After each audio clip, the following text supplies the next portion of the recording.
Turkish Prime Minister and leader of the governing Justice and Development Party, AK Party, spoke at the founding anniversary celebration of AK Party in capital Ankara on Friday, and congratulated all party members and citizens for their long-term support.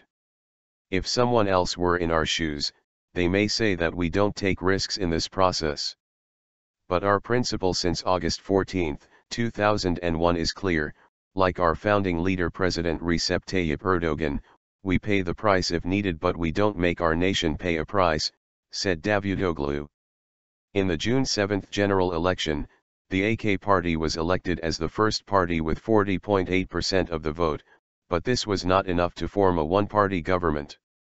The temporary government led by Davutoglu held negotiations with other parties in the parliament, while operating the military operations against militant groups at the same time.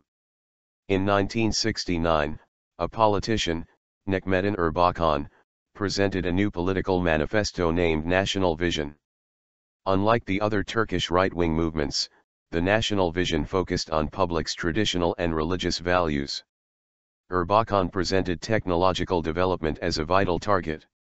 He established the National Order Party, MNP, as the leading party of the developing Turkish Islamic movement. The Turkish courts closed all variants of the National Vision. In 2001, the last one, the Virtue Party, FP, was closed on the pretext of guarding secularism. A group of younger members called reformists left the movement and established Justice and Development Party, AK Party, on August 14. A new era had begun. The economic burden of the devastating earthquakes of 1999 weighed heavily on Turkey. A political crisis between then-President Ahmet Necdet Sezer and the governing three-party coalition triggered the worst economic crisis in Turkish history. Mayor of Istanbul, Recep Tayyip Erdogan was in jail because he recited a poem. The coordination between Erdogan, Abdullah Gül, Bülent Arınç and other young politicians who separated from National Vision led to the first victory of AK Party in 2002. Erdogan was the beloved leader, Gül was his loyal friend. Gül won the general election and left the prime ministry to Erdogan. Although the AK Party won the election, non-political actors were still powerful. The AK Party spent its entire 13-year existence struggling against these actors. On April 16, 2007, Erdogan put Gül forward as a candidate for presidential elections. The secularists were ready to accept this as an attempt to capture the secular state. The Turkish army published a memorandum on April 27 against AK Party. This was an open signal for a military coup. Erdogan's statement on the issue became a phenomenon: "I will step up onto the tanks if needed." The army returned to its barracks.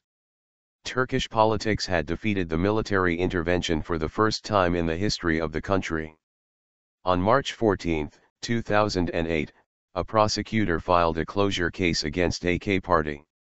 He accused AK Party of becoming a center for anti-secular activities. The Supreme Court decided to not close the party, after an intensive period of uncertainty. At the end of 2013, a group of prosecutors launched an operation secretly against the top senior members of the government. Meantime, an unidentified person or persons were publishing illegal wiretapping records, even including the records of a national security meeting.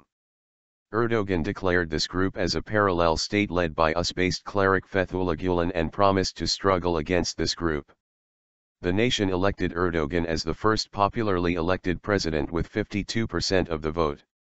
An era called AK Party without Erdogan began.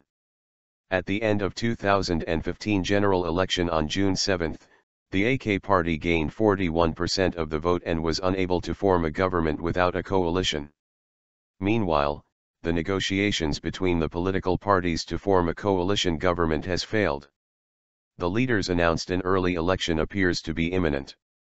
The AK Party under the leadership of Ahmet Davutoglu will campaign for one-party government one more time.